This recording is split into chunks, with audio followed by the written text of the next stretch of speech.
Welcome to Not Milk Never Milk. Subscribe if you're lactose intolerant. You'll start immediately. Shut down your Mac and make sure power is connected, then begin the diagnostic sequence. If you have an Intel Mac, power it on and hold D.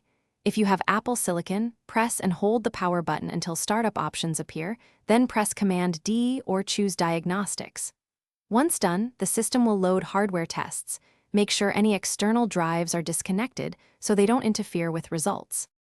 You'll now run the tests and watch closely. The Diagnostics app executes CPU, memory, and I/O checks in sequence, displaying a progress bar and any reference codes. If an intermittent issue isn't captured, choose the extended or additional tests to increase coverage.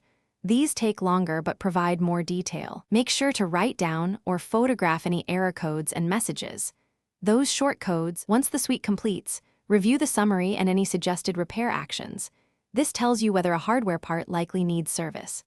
If the tests clear but problems persist, restart into recovery to check software, reinstall Mac OS, or restore from backup. If diagnostics won't start or freeze, try simple fixes. Reset NVRAM/PRAM or SMC on Intel Macs, reattach a wired keyboard or switch networks. These steps often resolve boot or input issues, so you can run the tests again.